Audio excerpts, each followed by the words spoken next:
השם נעשה ונצליח, דף מ"ג עמוד א', אין נשבעין אלא על דבר שבמידה במשקל. On a vu dans la Mishnah une règle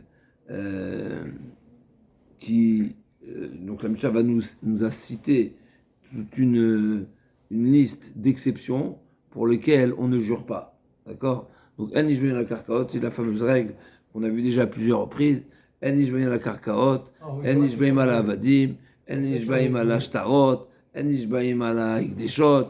Il n'y a pas de tashloumé kefel, il n'y a pas de tashloumé arba vachamisha, il n'y a pas de joie pour le shomer chinam, non plus pas de tashloumé shomer sachar, donc il n'y a pas de parchat shomrim.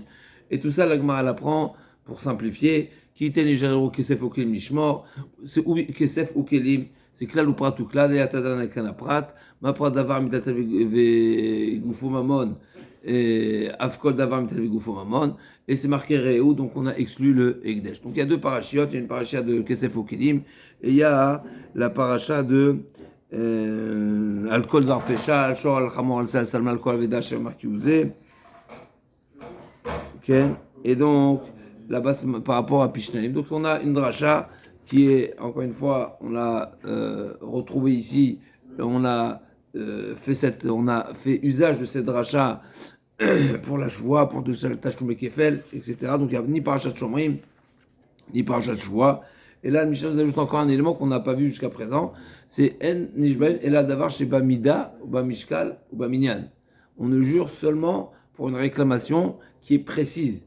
Précis, ça veut dire quoi précis? C'est-à-dire que c'est quelque chose qu'on peut compter, il y a un nombre, ou un volume, ou une quantité, c'est-à-dire ou un volume, ou une quantité au poids, ou une quantité à l'unité, n'est-ce pas? Donc ça se compte à l'unité. Et donc ça c'est, d'accord, donc là comme on a dit, qu'est-ce qu'on a exclu à partir d'ici? Une personne qui réclamerait un dépôt plein, mais il ne définit pas combien, le dépôt il est de combien? D'accord? Donc il a dit une maison pleine de récoltes. La Gemara va rentrer dans ce détail. Amar Abaye, donc En Nishbaim. Et là, le davar, chez Bamida Bamishkal, Mar Beilo Shanou, la damar le Baït Stam. Aval Amar le Baït Ze, Malé, Idiatante. D'après Abaye, seulement s'il lui dit, je t'ai laissé un hangar plein. Et il lui a même pas défini quel type de hangar et donc quel volume. Mais s'il lui dit, je t'ai laissé 7 maisons pleines, eh ben on sait c'est quoi. La maison, elle a bien un volume. Donc le volume de la maison, c'est quelque chose de défini. Rava il dit non, Amar le Rava, Yachel Etan et Sefa. Pourquoi la Mishnah, si c'est comme ça, d'après toi, si une maison par défaut, c'est considéré comme un espace qui a un volume, et donc qui a un poids, ou qui est défini, alors si c'est comme ça, pourquoi c'est marqué dans la Mishnah que dans le cas où il lui dit jusqu'à cette hauteur du mur, c'est considéré une réclamation définie? Il lui dit, s'il lui dit la maison pleine, c'est indéfini. Mais s'il lui dit, je t'ai laissé jusqu'à cette hauteur du mur, de la marchandise jusqu'à cette hauteur du mur, là c'est défini. D'après toi, Abaye, pourquoi tu as besoin de me prendre le cas où il lui a marqué la hauteur du volume? La Michel aurait pu dire tout simplement, s'il a dit une maison, un hangar, un dépôt, c'est indéfini. Mais s'il a dit ce dépôt, ça s'appelle défini. Et donc si la Michel n'a pas dit ça, ça veut dire que ça suffit pas, il faut plus de précision. Et la Marava, l'iflog vite bedine bait malé aval bait ze malé chayav. Et la Marava le olameno chayav achit anu bedavar sheba mida besheba mishkal sheba minyan veyodelo bedavar sheba mida sheba mishkal sheba minyan. Donc là, comme on a dit, forcément Rava dit forcément, on est obligé de dire que la réclamation ne sera considérée réclamation seulement si il réclame quelque chose qui est précisément défini. Simplement une maison pleine, c'est défini. Non. Alors, si on dit une maison pleine, non. D'après Abaye, on fait cette différence entre une maison pleine et 7 maisons pleines. D'après Rava, ça suffit pas. Une maison pleine, ça reste quand même indéfini. Il faut lui dire il faut lui dire un certain nombre de volumes ou un certain nombre de quantités pour que ce soit défini. C'est une réclamation précise. Je t'ai donné 100 kilos d'œufs. Je t'ai donné 100 unités d'œufs. Si je te dis t'es plein, c'est indéfini. Même si on peut arriver à compter, ça s'appelle indéfini, c'est une réclamation indéfinie.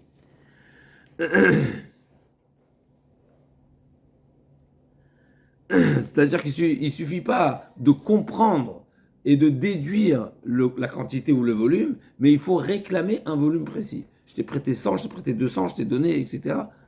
Précisément. Si je te dis, cette maison, elle était pleine de marchandises, ça reste vague. Ah, tu peux compter, tu peux calculer, tu peux arriver à un résultat.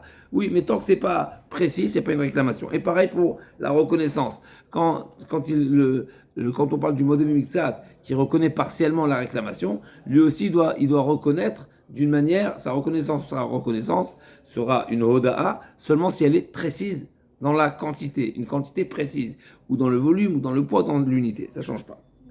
Tania qui va l'amène une preuve en soutien à Rava, donc qui défend Rava et qui est donc pas comme Abaye. Donc avec Rava, cours tes voix libéatra, valomer nechabéadi, pas tour. Donc il lui réclame un cours, n'est-ce pas? Il lui réclame un volume. Donc s'il nie la totalité, alors bien sûr il n'est pas tour, kofer akol, pas tour akol. Menora gedola, yeshli biatren echabiadi menora ktana, pas tour. Pareil s'il lui réclame un chandelier, un chandelier ou autre qui ressemble, et il lui dit je t'ai laissé un grand, il lui dit non un petit, il n'est pas tour. Et zorak dola yeshli biatren echabiadi les ktana, pas tour. Donc la Mishnah donne plusieurs, la Braïta donne plusieurs exemples. On va voir dans la Gemara pourquoi plusieurs exemples.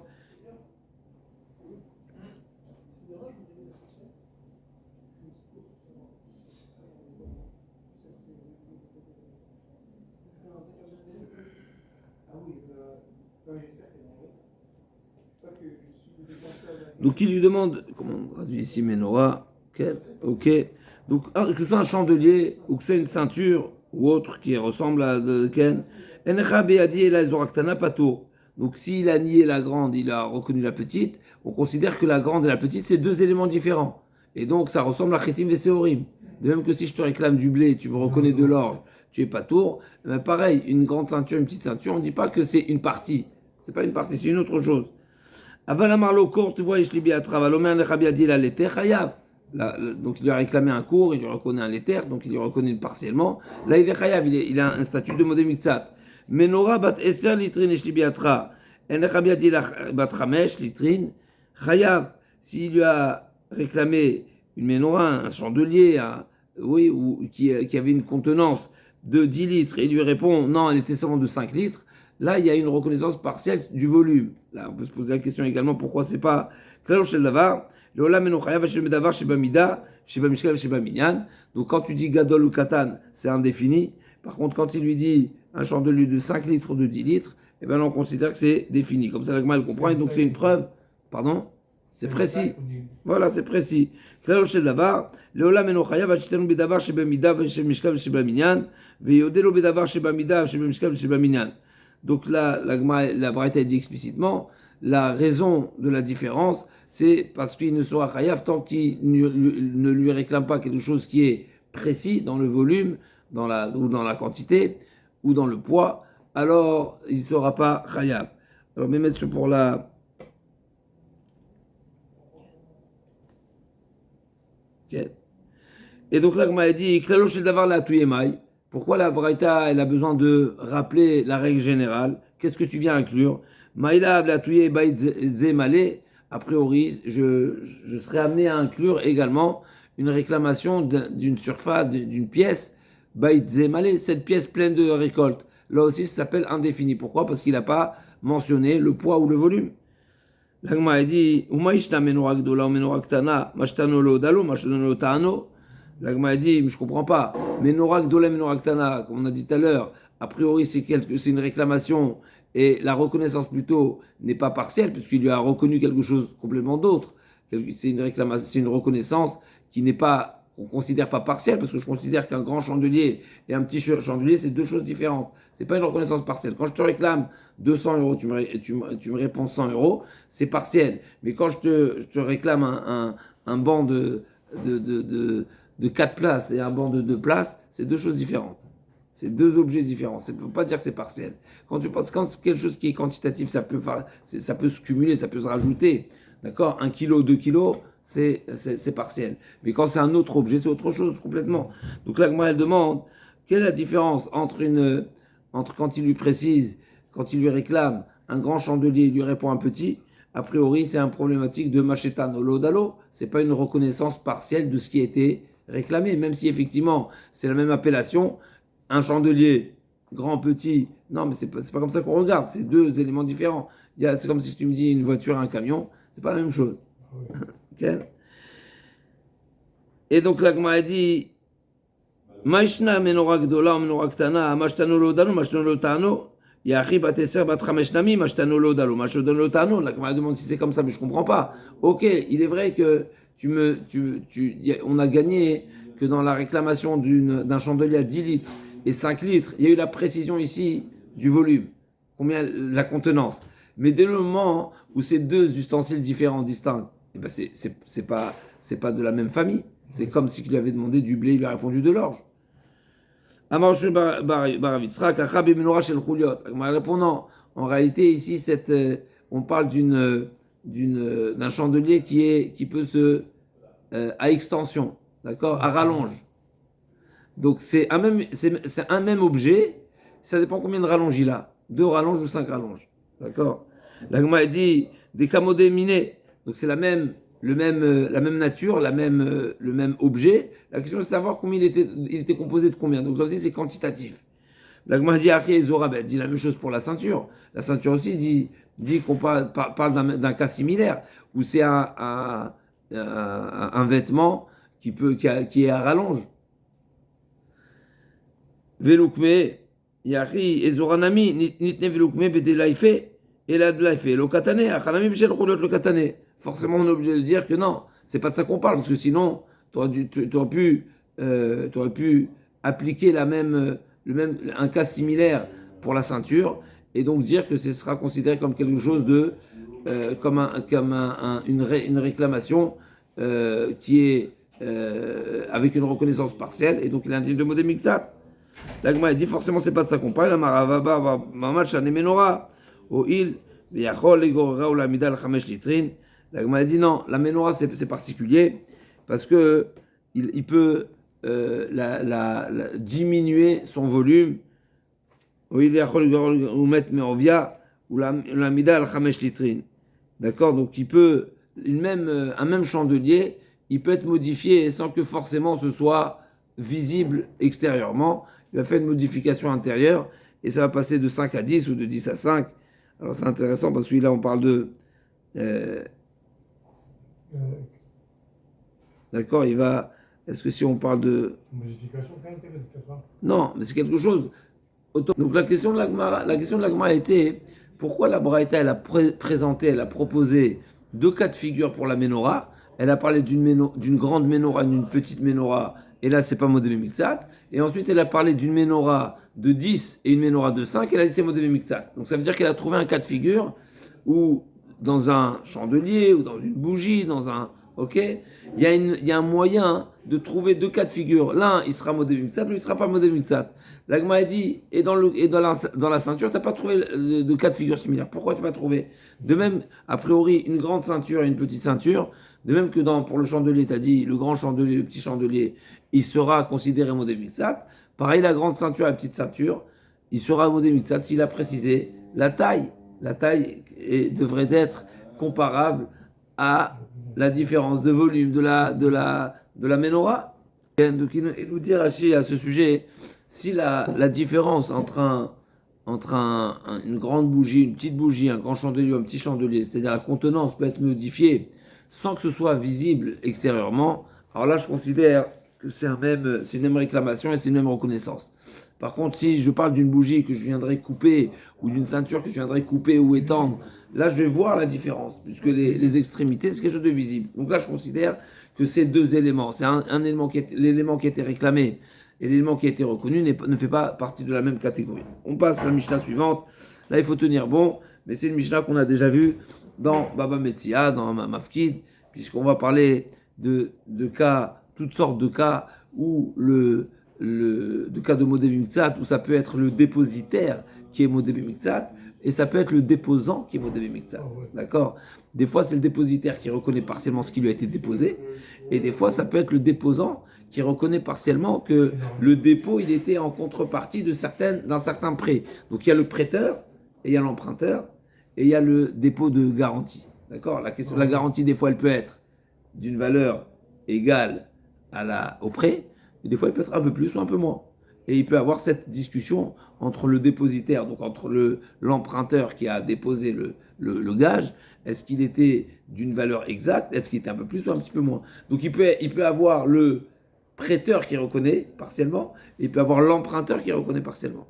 D'accord? Donc tout ça, on va parler du Picadon, et on va parler de cette règle également de Minishba Michal Picadon Etzlo, et Shema Yotziala, Ishavazev Yotziala Picadon. Donc à Malvé Travero, on parle d'un prêteur à la Mashkon. Donc il lui prête Réhouven a prêté à Shimon de l'argent, et Shimon lui a donné en contrepartie un gage. D'accord? Ve'avad Mashkon. Aujourd'hui, il n'y a plus de gage. Donc moi je te prêtais de l'argent, toi tu me donnes un gage. Donc moi je te réclame l'emprunt et toi tu me réclames le gage. Donc on est tous les deux réclameurs. Oui. On a tous les deux une réclamation l'un envers l'autre. Et peut-être que effectivement on est quitte puisque le gage était de la valeur du prêt. Et peut-être c'était pas de la même valeur et donc il y a un reste, il y a un delta à compléter. Ou dans un sens ou dans l'autre. Il peut y avoir un cas de figure où le mashkon était inférieur à la valeur du prêt, et donc il se trouve ici que l'emprunteur est toujours redevable, et pour avoir un cas où le mashkon, le gage, était d'une valeur supérieure au prêt, et donc c'est le prêteur qui doit lui est redevable. Donc c'est ça les différents cas de figure où on peut avoir, donc il y a au moins 4 cas de figure. Donc Amal Vetravera al mashkon, Avada mashkon. Amarlo, c'est là il viticha la veshikala yashavé. Premier cas de figure, le prêteur prétend lui avoir prêté un sela, donc 4 dinarim, 4 shkalim, et lui, il prétend quoi? Que le mashkon qu'il a reçu en contrepartie ne valait que 1 shekel. D'accord? Et l'autre, il lui répond, Valo merlo qui est sela j'avais pas du tout. Tu m'as prêté 4, et je t'ai donné un mashkon de 4, donc je te dois rien du tout. Oui, contre-valeur de 4. Contre-valeur. Donc il est, comment je l'appelle celui-ci? Un koférakol. Il nie la dette, puisqu'aujourd'hui, je reconnais effectivement qu'il y a eu un prêt, il y a eu un emprunt, mais je t'ai déposé un mashkon, on est tous les deux d'accord avec ces deux données de base, qui est l'emprunt, on est d'accord, le mashkon, on est d'accord, la question c'est de savoir c'est combien il valait le mashkon. Donc est-ce qu'il reste une dette ou pas? Le prêteur il dit, ton mashkon ne valait que 1, et l'emprunteur dit, non, il valait 4, donc aujourd'hui je te dois plus rien.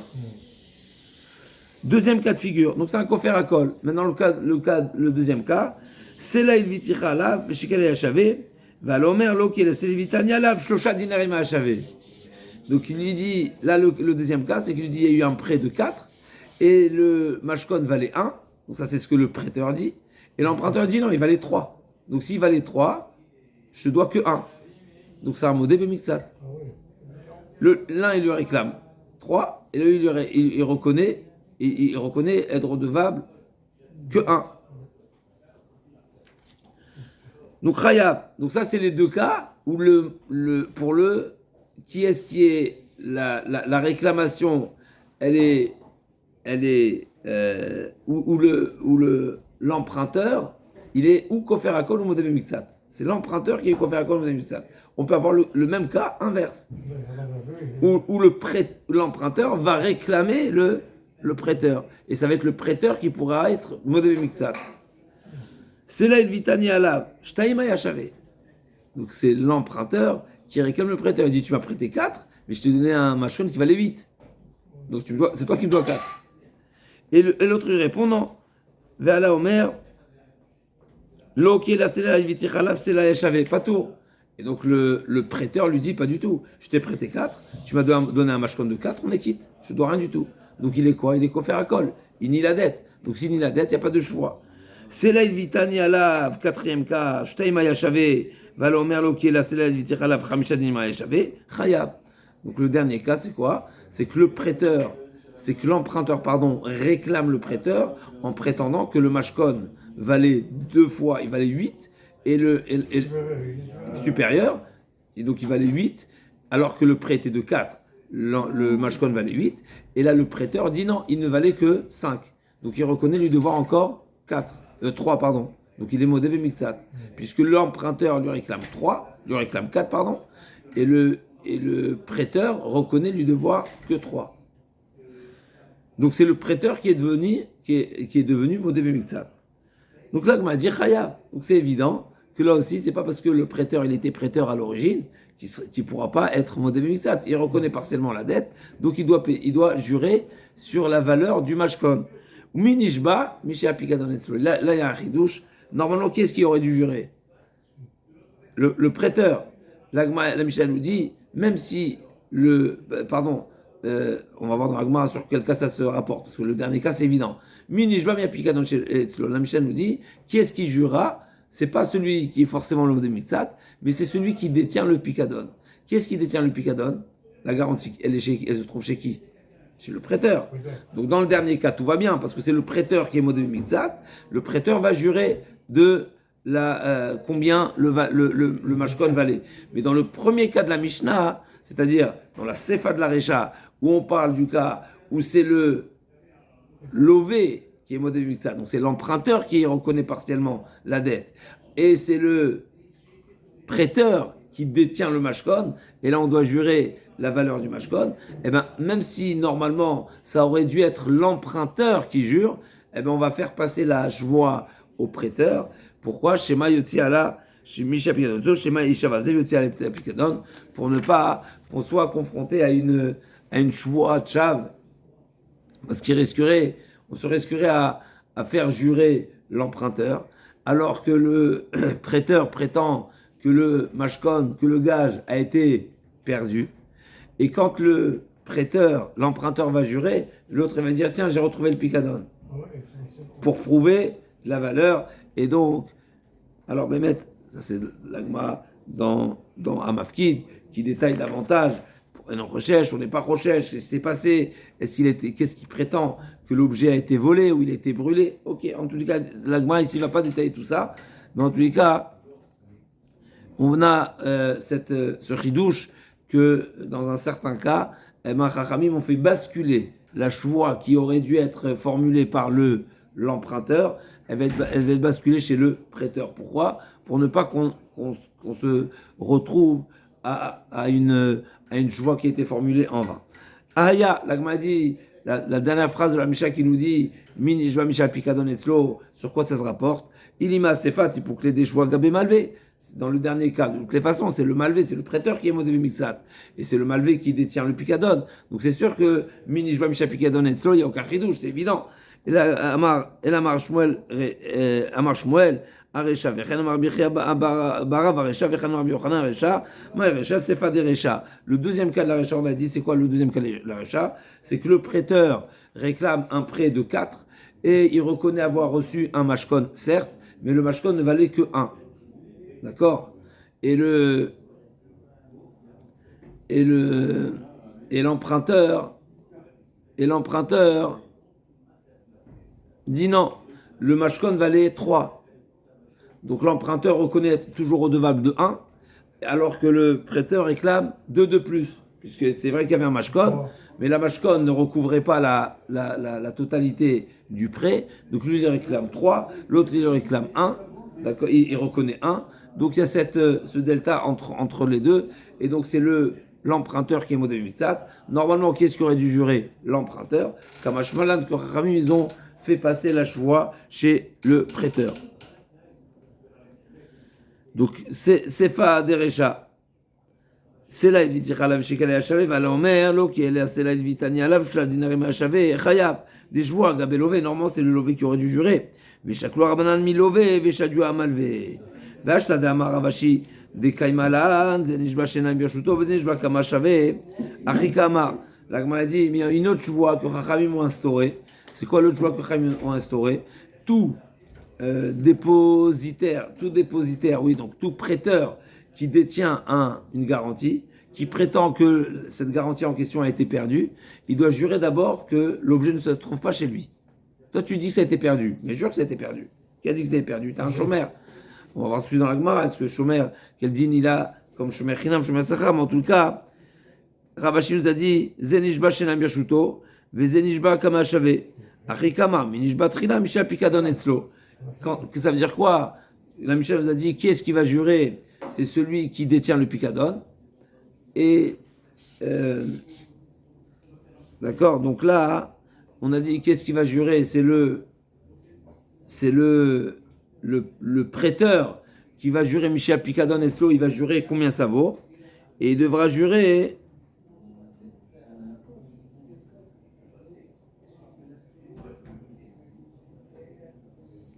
une fois qu'il va jurer que le picadon n'est plus chez lui, donc il n'y a plus ce risque chez Maïchavazev et Otsi à la picadon. Donc effectivement, le prêteur va jurer qu'il ne détient pas le picadon, et donc il n'y a plus de risque qu'il le sorte. Et ensuite, ça va être l'emprunteur qui va jurer la valeur du picadon.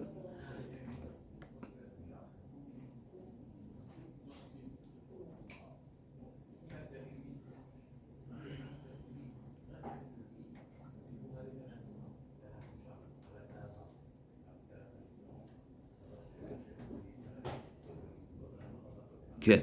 Donc la Mishnah, elle prend un autre sens. D'après, sans Ravashi, eh ben on dit que c'est le prêteur qui va jurer Shvuat Modeh Miktsat. Une fois que Ravashi nous a dit pas du tout que le prêteur va jurer que le picadon ne se trouve plus chez lui, on peut maintenir la Shvuat de Modeh Miktsat chez l'emprunteur, mais le prêteur va jurer en premier temps, il va jurer que le picadon ne se trouve pas chez lui, à ce moment-là, on aura écarté le risque qu'il nous sort l'objet de ses mains.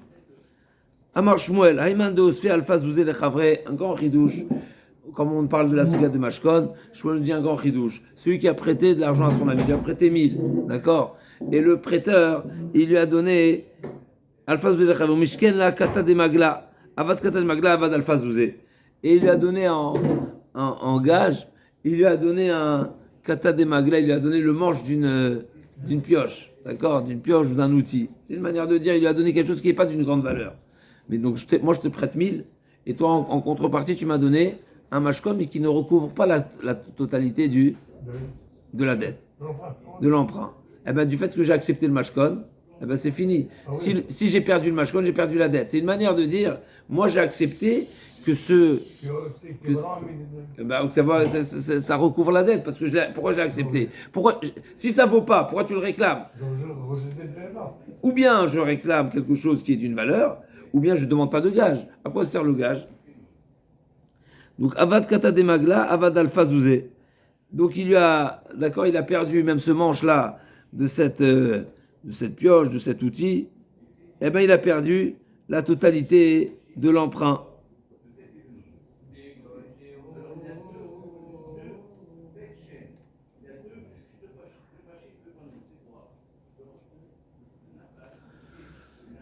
Rav Nachman, Mechila, donc Amar Shmuel Ayman de Osfe Alpha Zouzé le Chavre, Mishken et Kata de Magla, Avad Kata de Magla, Avad Alpha Zouzé, Aval Tarte, Katate Lo.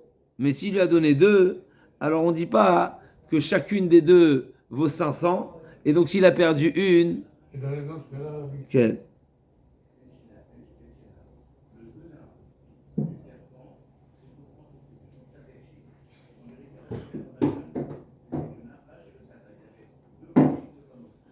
Et donc en réalité, si le ridouche il est double, d'un côté, si j'ai perdu tout le mashkon, j'ai perdu toute la dette, mais si j'ai perdu une partie du mashkon, je ne dis pas que c'est la moitié de la dette.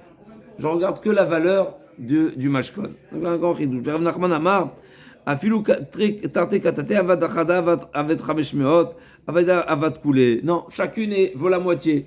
Donc de même que si j'ai reçu un objet qui ne recouvre pas la totalité, je dis, mais si c'est comme si c'est la totalité, et ben si c'est 2 ustensiles, 2 objets, et ben les 2 objets sont recouvrent la totalité la contre-valeur de la dette, même si ça ne les vaut pas. Et donc s'il a perdu une, il aura perdu la moitié de la dette, il a perdu 2, et ben il a perdu la totalité de la dette. Donc avad rada, avad rameshme, avad idach, avad kula, aval kata venaskalo. Mais Nachami, s'il lui a donné un objet et une partie, un aska, donc c'est un lingot, alors là, effectivement, on ne dira pas que l'objet fait la moitié ou la deuxième partie de la dette. Des grands chidushim ici. Aval kata venaska, on ne dit pas qu'il a pris le naska, donc le lingot, contre la moitié de la dette, et la deuxième partie de la dette, c'est pour le manche. Déjà, c'est 2 catégories. Donc, on ne peut pas considérer un même mashkon, donc on ne pourra pas partager en 2. Et Nerdé, il dit, Nerdé Amra, Filukata Venaska, Avanaska Vat Palga, Vat Kata, Vat Koulé. Et la Gemara va apporter une preuve à partir d'un Mishnah. Donc on a trois shitot ici. On a Shmuel, on a Rav Nachman, on a Nehardea. On a Shmuel qui nous dit c'est seulement pour un objet et pas deux objets. On a Rav Nachman qui nous dit même deux objets, c'est l'ensemble c'est la contrepartie de l'ensemble du prêt, mais pas si c'est un objet et une valeur comme un lingot. Et Nehardea dit même un objet et un lingot, eh ben l'objet est le complément de la valeur. Et donc s'il a perdu le manche en question, qui est d'une petite valeur, eh ben il aura perdu la totalité du prêt. La Gemara va apporter une preuve à partir de la Mishnah. Qu'est-ce qui est marqué dans la Mishnah? Nan, c'est là il vit alav shekel yashav va l'omer lo ki la selvitani alav shusha dinarim yashav chayav limale akabite.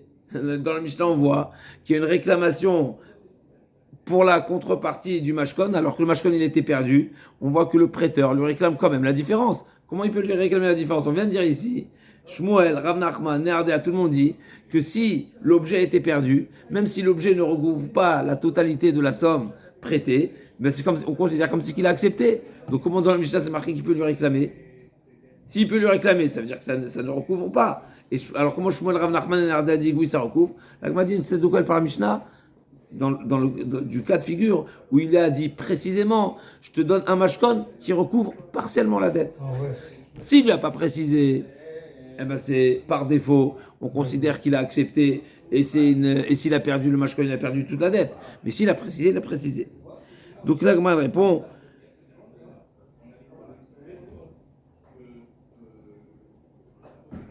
Matnitin bede pire, Shmuel bede leoparish. Dans la Mishnah, c'est quand il a précisé, Shmuel, c'est par défaut. Lima ketane, amalvet travera la mashkon vavada mashkon ishavavi tolet maotav. Divrei Rabbi Eliezer, Rabbi Akiva Omer, yacholu shomer lo, klum ilvitani la mashkon, avada mashkon, avdu maotecha. Donc a priori, c'est une marloquette entre Rabbi Eliezer et Rabbi Akiva, où effectivement Rabbi Akiva dit, Rabbi Eliezer dit qu'il peut toujours lui réclamer le reste de l'argent, alors que Rabbi Akiva ne dit pas du tout. Le gage, la garantie, elle a été perdue, et bien tout a été perdu. Et donc la garantie était la contrepartie du prêt, donc de la dette. Rabbi Akiva, la mashkon, tu m'as prêté en contrepartie de ce gage. Avada mashkon, avad maotera, avala malve, elevzouz, bishtar. Ça c'est bien beau quand il lui a prêté, en contrepartie il lui a déposé un gage. Mais malve travero bishtar. S'il lui a prêté Bishtar, d'après tout le monde, même Rabbi Eliezer est d'accord que s'il y a et un shtar et un mashkon, d'après tout le monde, s'il a perdu le mashkon, il a perdu la dette. La Gemara dit c'est quoi la différence? La Gemara demande de quoi il s'agit ici? Est-ce que le mashkon il vaut la valeur de l'emprunt ou pas? Si le mashkon perdu en question, il vaut la somme du prêt. Alors ça veut dire quoi que Rabbi Eliezer dit, il peut lui réclamer la dette? Mais tu me dois, moi je t'ai prêté, ok, mais toi tu m'as laissé un mashkon, donc on devrait être quitte, n'est-ce pas? C'est donnant-donnant. Donc forcément on est obligé de dire que le mashkon, le dépôt de garantie, n'est pas de la valeur du prêt. Et c'est comme ça, alors c'est quoi la position de Rabbi Akiva? Et là, donc forcément on est obligé de dire qu'il y a une marloquette. Est-ce que le prêteur accepte que l'objet qui lui a été déposé en garantie, même s'il ne vaut pas la valeur du prêt, eh ben c'est la garantie. C'est la garantie qui est dépendante, qui est conditionnée par la restitution. Le prêt ne sera remboursé seulement si à la restitution du dépôt de garantie. Il n'y a pas de restitution, tout le prêt il est parti en l'air. Donc a priori, les propos de Shmuel sont une marloquette. Tanaïm, Rabbi Akiva. L'Agma dit non. Bedelo Shavekul Almelitlio de Shmuel. L'Agma dit non, pas du tout. Personne n'est d'accord avec Shmuel. En réalité, le point de discussion il est complètement autre. Rabbi Yitzhak nous dit un chidouche que le malvé, pardon, il est koné mashkon. C'est marqué dans la Torah Ol-Chati et Tzedaka. La Torah impose au prêteur de restituer le gage au cas où l'emprunteur il est pauvre, il n'a pas de quoi se vêtir la nuit, ou il n'a pas de quoi travailler, tu lui rends sa literie la nuit, et tu lui rends ses objets, ses outils de travail en journée pour qu'il travaille. Et sur ça, la Torah dit, Ulchat Tzedaka, ce sera pour toi considéré une Tzedaka. Donc Rabbi Yitzhak nous dit, forcément, si la Torah nous dit que de lui restituer le bien, c'est de la Tzedaka, ça veut dire que le Mashkon, en réalité, il t'appartient. Et toi, tu lui rends ce service de lui prêter en réalité la nuit pour dormir, c'est à l'envers. Et donc la Gemara dit, Rabbi Yitzhak Mifalge Damar Rabbi Yitzhak Minaine Balchov Shekone Mashkon Shenema Ulchat Tzedaka Imeno Kone Mashkon Tzedaka Minaino Mikal Balchov Shekone Mashkon. Et donc Lima Bede Rabbi Yitzhak Tanei. La Gemara dit a priori leur machloket, la machloket de Rabbi Eliezer Rabbi Akiva, c'est une machloket qui est sur le point de chidouche de Rabbi Yitzhak. Rabbi Yitzhak dit que le malvé, il est Kone Mashkon.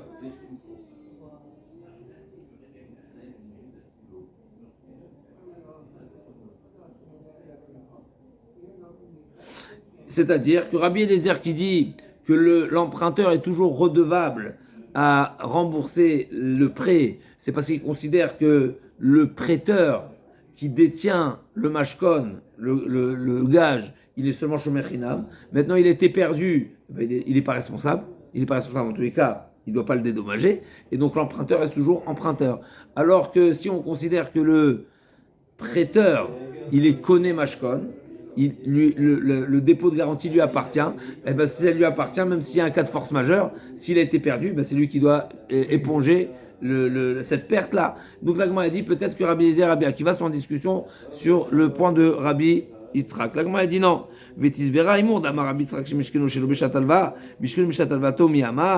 Tout ce qu'on a dit que tout le Rabbi Yitzhak n'a dit son chidouche seulement pour quelqu'un qui a reçu un gage, qui a un dépôt de garantie, qui n'était pas au moment du prêt. Mais si c'est au moment du prêt, c'est sûr que Rabbi Yitzhak n'a pas parlé de ça. On parle du mashkon qui a été saisi, par exemple, il nous dit Rashi, il a été saisi par le Bedin par manque de remboursement. D'accord? Donc il a manqué de rembourser, et donc le Bedin est venu à la date de l'échéance, il est venu, ils ont fait une saisie. Donc dans ce cas-là, Rabbi Yitzhak dit que, Rabbi Yitzhak n'a pas dit qu'il les connaît, pardon. Dans ce cas-là, Rabbi Yitzhak a dit qu'il les connaît mashkon, si c'était Shelo Beshat Alva, parce que c'est en mode remboursement. Mais si c'est au moment de la Alva, Rabbi Yitzhak n'a pas dit forcément que le prêteur connaît le mashkon. Et là, Kula Alma, et là, Mushkeno Shelo Beshat Alvato, Kula Alma l'obligé, des outils de Rabbi Yitzhak, là-bas elle renverse, et dit Bémet, si tout prêteur qui saisit un bien, Shelo Beshat Alvato, c'est-à-dire, il n'a pas réclamé un gage, une garantie au moment du prêt, mais il est venu saisir, le Bedin lui a dû donner le droit de saisie sur un bien de l'emprunteur en mode remboursement. Alors là, tout le monde est d'accord que le prêteur devient propriétaire de cette saisie. C'est vrai que l'emprunteur aura le droit de lui réclamer s'il vient avec un remboursement, en lui remboursant son prêt, mais tant qu'il ne lui rembourse pas, ça appartient au prêteur. Et donc le point de discussion entre Rabbi Eliezer, Rabbi Yitzhak et Rabbi Akiva, comme on s'est marqué, Amalvet Travero la Mashkon, ça veut dire qu'au moment du prêt, il a réclamé un mashkon. Et ce qu'est le point de discussion, c'est la fameuse marloquette entre Rabbi Yosef et Rabba. Est-ce que le shomer Aveda, une personne qui trouve quelque chose, quel statut il a? J'ai trouvé quelque chose, donc je dois le garder. Je dois le garder pour son propriétaire. Tant que le propriétaire ne vient pas me le réclamer, je suis gardien. Quel statut j'ai? Shomer Chinam ou Shomer Sachar? Marloquette Rabba Yosef. Rabba il dit je suis Shomer Chinam. Rabbi Yosef il dit non, je suis Shomer Sachar. Pourquoi? Parce que j'ai un intérêt. Plusieurs explications, ou bien parce que c'est la Torah qui t'a demandé de le garder, ou bien parce que tu gagnes pour ta de Rabbi Yosef. En tous les cas, d'après Rabbi Yosef, il est Shomer Sachar, d'accord? Et donc c'est ça ici la marloquette entre Rabbi, la Gemara veut dire que c'est la marloquette entre Rabbi Eliezer, Rabbi Akiva. Ou bien Shomer Aveda qui fait que Shomer Aveda, Rabba Amar Shomer Chinam, et Rabbi Yosef Amar Shomer Sachar. Dame, Lima de Rabbi Yosef Tanei. La Gemara dit non. Lo, Beshomer Aveda de Kula Alma, Itleu de Rav Yosef. La Gemara dit non. Alors quoi, ça voudrait dire que le chidouche de Rav Yosef est dépendant de la marloquette de Rabbi Eliezer et Rabbi Akiva. La Gemara dit non. Pour Aveda, tout le monde est d'accord avec Rav Yosef il pourrait être d'accord avec Rav Yosef pour une Aveda. Quand je trouve quelque chose dans la rue. Pourquoi? comme on a dit, parce qu'il y a deux explications dans la Gemara, ou bien parce que c'est la Torah qui me demande de le garder, donc c'est imposé par la Torah, donc j'ai pas le choix, donc je suis comme un Shomer Sachar, ou bien parce que j'ai une ana, pour Rav Yosef, que je suis dispensé de donner aux pauvres s'ils me toquent à la porte lorsque je suis préoccupé par l'entretien de cette Aveda. En tout cas, la Gemara dit non,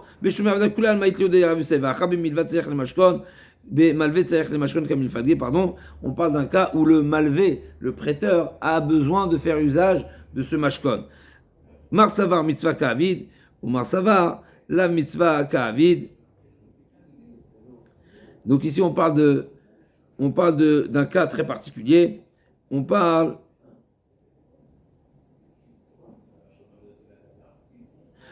du cas où le prêteur est d'accord de déduire de la somme du prêt en contrepartie de l'usage du mashkon. Donc quelqu'un il a prêté de l'argent à quelqu'un, il lui a laissé sa voiture en gage.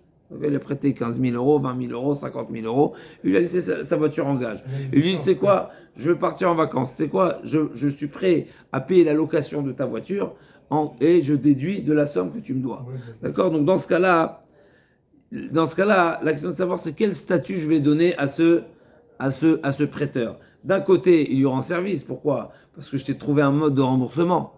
Donc, je t'ai facilité le remboursement. Et d'un autre côté, tu profites. Donc, Marsavar, mitzvah ka'avid, ou Marsavar, donc Rabbi Akiva pense, mitzvah ka'avid. Et donc, il reste shomer sachar. Ou Marsavar, la mitzvah ka'avid. Et donc, il aura un dune de.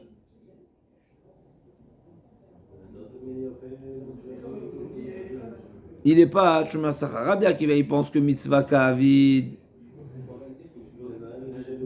Rabbi Akiva, il pense juste un instant, Mechila. Ça, Rabbi Eliezer pense, encore une fois, Rabbi Eliezer, il pense que si le prêteur, il a besoin de faire usage du mashkon, eh ben, il a déjà plus cette mitzvah, il est plus considéré comme quelqu'un qui fait une mitzvah de prêter de l'argent, puisqu'il a une contrepartie. Donc s'il a une contrepartie, tout ce qu'on a dit, c'est quoi la logique que le prêteur, il est considéré shomer sachar du bien. C'est parce que tu es en train de faire une mitzvah, la Torah t'impose cette mitzvah de prêter de l'argent, toi tu as pris en contrepartie le mashkon, c'est comme la Aveda, où la Torah t'impose à garder la trouvaille, donc tu es shomer sachar. Maintenant, dans ce cas-là, en réalité, c'est donnant-donnant. Parce que c'est vrai, je t'ai prêté de l'argent, mais maintenant, moi, j'ai besoin du gage. Donc, en réalité, j'ai un intérêt personnel. Donc, je suis plus dans le cadre de la mitzvah de la Torah, donc je suis pas shomer sachar. Rabbi Akiva, il dit non. Même une personne qui fait usage du mashkon, au final, il est toujours dans la mitzvah, puisqu'il a trouvé une solution de remboursement. Donc, il est toujours statué comme prêteur, même s'il a un intérêt. Et donc, il reste shomer sachar sur l'usage de ce bien, sur la garde de ce bien. Alors, il y a une question ici qui est posée. A priori, il devrait être socher, il devrait être shoel. C'est vrai qu'il lui a prêté de l'argent, mais aujourd'hui, il utilise la chose. S'il utilise la chose, il devrait avoir au moins le statut de shomer sachar. Donc comment comprendre Rabbi Eliezer? Il pourrait même shoel. Alors même Mathieu répond à ces questions. Est-ce qu'on est après l'heure d'usage, etc. Mais en tous les cas, la Gemara a dit que Rabbi Eliezer et Rabbi Akiva sont tous les deux d'accord dans Aveda. Il pourrait être d'accord avec Rav Yosef qu'un shomer Aveda, il est shomer sachar. Pourquoi? Parce que la Torah m'impose de le garder. Là, effectivement, c'est vrai que le début de l'histoire a démarré par une personne qui prête de l'argent gracieusement, mais au final, du fait qu'il a un intérêt dans l'usage de ce picadon, la question c'est est-ce qu'il reste dans un contexte de mitzvah ou pas. Donc là, une marloquette ici entre Rabbi Eliezer et Rabbi Akiva. Si on dit qu'il est dans le contexte de la mitzvah, il reste shomer sachar. Sinon, s'il est déjà plus dans un contexte de mitzvah, il est shomer chinam. Alors, l'agma elle poursuit. L'ima ketane amalvet travero la mashkon universita shmita. Donc on avait vu ça dans Makot. Qu'est-ce qui se passe, cette notion de malvé à la mashkon? Est-ce que la shmita met un terme au prêt ou pas? Donc l'agma a dit afal piché nous chavé la palga et non méchamet. Même si le mashkon ne vaut pas la totalité du prêt, et bien quand même, et non méchamet. La shmita ne met pas un terme à cette dette. Pourquoi? Parce que le fait que j'ai un mashkon, c'est comme si je détiens l'argent que je t'ai prêté. Mais je détiens, mais ça ne vaut que la moitié.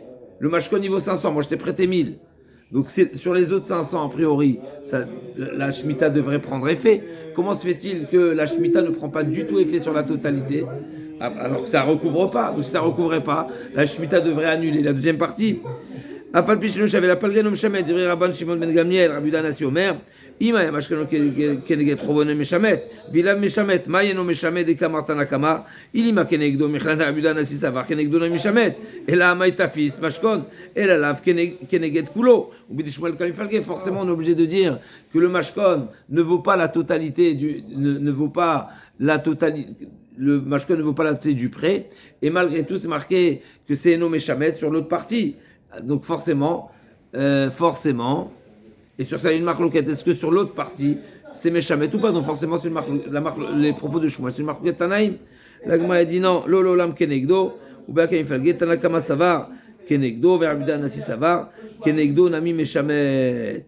Ah, Vedeka Amart, les Maïta Fisle, Mashkon, les Zichon Varim Be'alma. L'Agma a dit non, on peut très bien dire que là, on parle que Rabbi Yehuda Nassi dit que le mashkon qui ne vaut pas la contrepartie de l'emprunt, eh ben on considère que c'est seulement un mashkon en rappel de l'emprunt. C'est genre pour te dire voilà, sache que je te rappelle que je t'ai prêté de l'argent. C'est quoi la preuve? Regarde, j'ai ta montre. Ah, la montre elle vaut 100 et le prêt il était 1000. C'est seulement un moyen de rappel. Donc c'est pour ça que dans ce cas-là, la Shemitah elle va oui être méchamet là le chov. Parce que le mashkon, dans ce cas-là, n'a pas été saisi en tant que de contrepartie, en tant que remboursement, mais seulement en tant que rappel. Alors on va continuer, on démarre le prochain Pérec. Kol Nishbaim, c'est une longue Mishnah, mais on va commencer au moins une première partie. Kol Nishbaim Sheba Torah. Normalement, on a vu on vient de passer Shvuat Dayanim. On a dit qu'il y avait combien de sortes de Shvuat? Shvuat Bitoui, Shvuat Shav, Shvuat Sheker, Shvuat Apikadon, Shvuat Haedut, Shvuat Dayanim. Dans Shvuat Dayanim, on a dit, donc c'est 6e catégorie de Shvuat. Dans Shvuat Dayanim, on a dit, il y a deux grandes, on a parlé essentiellement de Debe Miktsat, mais dans Shvuat Dayanim, il y a deux possibilités, il y a deux cas de figure où les Dayanim imposent une Shvuat. C'est ou Mod Debe Miktsat, ou Ed Echad. C'est-à-dire qu'il y a un témoin qui t'accuse. Donc toi, tu dois jurer pour contrer le Ed Echad. Donc normalement, je jure pour m'acquitter. Donc, Kol Nishbaim Sheba Torah, Nishbaim, Velo Meshalmim. Ou Shvat HaShomrim, pareil, on réclame un chômeur d'un dépôt, et il nie, ou partiellement ou pas, le Meshalmim, il va jurer pour se défaire de l'accusation. Ça, c'est Minatora. Kol Nishbaim Sheba Torah, Nishbaim, Velo Meshalmim. La Shoah vient en mode, comment on appelle ça, dispense. Ça vient me dispenser de ma réclamation. Ça vient m'acquitter. Chachamim, ils ont instauré une choix dans le sens inverse. Donc, Chachamim ont instauré une choix dans des cas particuliers où il va jurer pour soutirer l'argent. Ça va lui donner droit à soutirer l'argent. Tant qu'il ne jure pas, il ne peut pas soutirer l'argent. L'Agma va donner les exemples. Velu nishbaim venotlim asachir vanixal, l'employé, la victime qui a été volée, vanerbal, la victime qui a été frappée, vesheken negdo chashud ala shvoa. Et dans le cas où la personne accusée ne peut pas jurer parce qu'il est chashoud, il est soupçonné de jurer à faux. Donc on va transférer, on va faire basculer la shvoa au réclameur, et donc le réclameur va jurer et va encaisser. Normalement, je jure pour m'acquitter. Là, c'est le réclameur qui va jurer et qui va saisir. Vechen vani al pinkaso, et comment on appelle ça, le chenvani, l'épicier qui vend à crédit. On va voir tout de suite. Alors, on va pas tout faire la Mishnah elle est longue, mais on va faire la première partie de la Mishnah qui va nous faire comprendre les différents exemples où la Chachamim ont fait basculer la shvoa, ou bien ils ont instauré une shvoa sur le réclameur, et ça va lui donner le droit à obtenir sa réclamation en ayant appuyé ses arguments par une shvoa. Normalement, ça n'existe pas Minatora, c'est Midarabanan. Alors l'Agma donne des exemples. Asachir Ketzad, c'est l'employé. Donc l'employé qui réclame son salaire, et l'employeur qui dit je t'ai payé. Eh bien, Chachamim ont offert la shvoa au salarié, il va jurer et il va réclamer. Pourquoi? La Gemara va dire, parce que l'employeur, il a plusieurs salariés. Donc il peut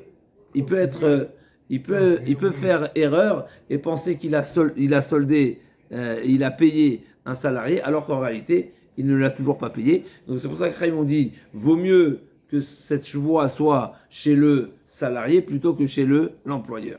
Donc c'est quoi Sahir? Amarlo tenisrari, shesh libiatra, ou omer natati, ou omer lo natalti. Donc chacun dit, le salarié réclame et l'employeur prétend avoir payé. Alors là, c'est l'employé, le salarié qui va jurer et qui n'a pas reçu et il va récupérer son salaire. Ou omer natati va l'omer natati, ou nishba venotel arbido omer, achetesha mixatoda. D'après Abuda, seulement s'il est modé mixat. Ketzad amarlo tenisrari 50 dinar shesh libiatra, ou omer et kabalta dinar zahav. Donc seulement s'il est modé mixat d'après Abuda, c'est un sahir qui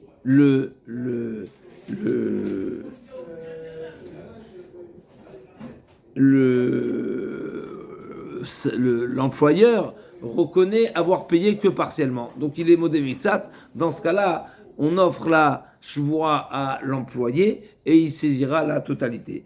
Nixal ketzad, c'est quoi le cas de figure avec le nixal, donc le volé, la victime?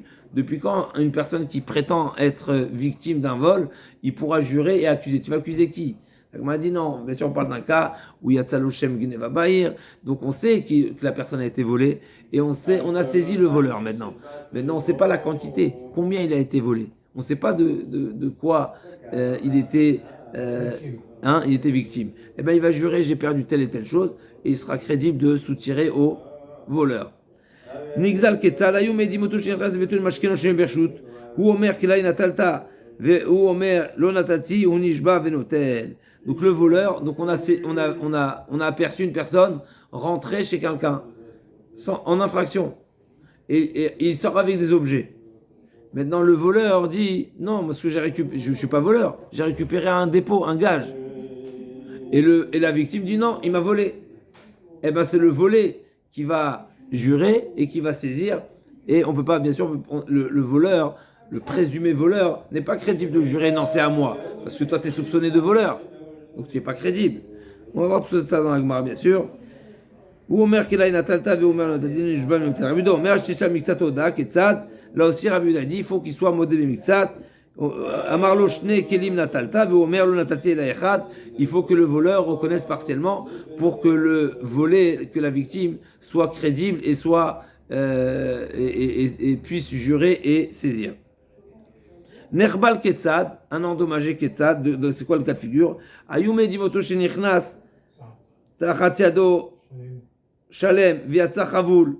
Donc il est rentré, il ressort avec un œil bernois. Mais on va dire Chavoul, c'est Begavo, etc. Veomer lo Chavaltabi, Veomer. Veamar lo Chavaltabi, Veomer lo Chavalti, Arezin Jvavenu, tel Rabbi Domer, Hachete Shamisatoda, pareil. Donc Rabbi Uda dit c'est seulement s'il y a une reconnaissance partielle. Donc seulement s'il reconnaît partiellement d'être responsable d'un dommage. Quatrième cas, chez Kenegdo, Chashuda Ajwa. Donc on a dit quoi? On a dit le Sahir, le Nixal, le Nerbal, Chashuda Ajwa et Khanvanet Negasso. On a 5 cas.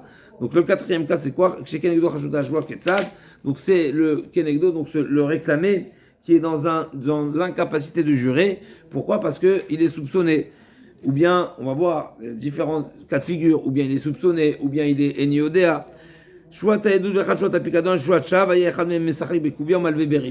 Donc il est invalide à la choix parce que c'est un joueur de cartes, ou bien parce qu'il prête de l'argent avec intérêt. Dans tous ces cas-là, on a dit qu'il est pasoul des Rabanan, pasoul de Oraita. A priori, essentiellement, c'est pasoul des Rabanan ici. Et si l'accusé il est en incapacité de jurer parce que il est invalide à la choua, eh ben il sera kenegdo nishba venotel, celui qui est le réclameur pourra jurer et saisir sa réclamation. Ayushnem chashudim chazra shvoa limkoma divrei Rabbi Yossi Rabbi Omer yachloku. Maintenant si les deux sont des joueurs, donc personne ne peut jurer, qu'est-ce qu'on fait? D'après le premier mandat Amar, eh ben on rapatrie la shvoa à l'origine.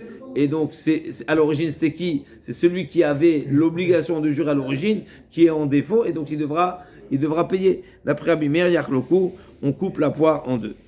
Chenvani al Pinkaso. Donc, Chenvani al Pinkaso, c'est quoi le cinquième cas de la Mishnah? Chenvani al Pinkaso, c'est l'épicier qui vend à crédit et il lui dit Ketzad, lo shoma lo ketov al Pinkasi shata chayav li 200 mezuzah. Là, Omer lo, ten li bni 200 chitin, ten li po'ali sela ma'ot, ou Omer natati ve'en omrin lo natalnu, ou nishba venotel, ve'en nishba venotli. C'est quoi le cas? C'est une personne qui envoie son fils chez l'épicier et il appelle l'épicier, il lui dit donne-lui 1 kilo de farine. Ou bien il dit donne les sandwichs à mes employés. Et un beau jour, à la fin du mois, il règle. Maintenant, à la fin du mois, il lui dit, c'est quoi? J'ai payé, j'ai donné les sandwichs à mes employés, à tes employés. Il dit, et les employés disent, non, on n'a jamais venu prendre le sandwich. Donc tout le monde réclame le propriétaire. Le propriétaire, il est réclamé par l'épicier qui prétend lui avoir donné le sandwich. Et les employés réclament le propriétaire de ne pas avoir reçu le sandwich. Donc il y a 2 réclamations. Et bien là aussi, on va dire Nishba Venotel, le Chenvani, il sera crédible de jurer qu'il a payé qu'il a livré plutôt les sandwichs aux employés, et donc le Baal Habayit devra le payer.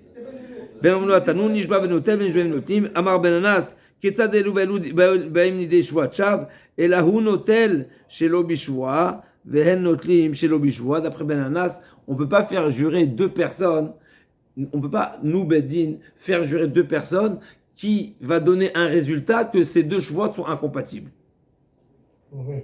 Incompatibles. Donc, Bezat Hashem, on reprendra demain la Mishnah. En tous les cas, on a trouvé 5 cas de figure. Il y en a d'autres, puisque Mina et Tomim, il y a l'Almana, il y a Egdesh, il y a encore d'autres cas. Mais là, il y a 5 cas de la Mishnah qui sont des takanot complètement ridouches, où le Chachamim ont positionné, ont été métaken une shvoa qui va permettre au réclameur d'obtenir sa réclamation par une shvoa. Maintenant, il y a d'autres cas de figure où, encore une fois, c'est des takanot qui sont un petit peu différentes, comme pour la Ktuva, comme pour les Tomim, comme pour le Hekdesh, où c'est d'une autre catégorie. Mais là, on a parlé des 5 catégories de Nishbaim Venotlim.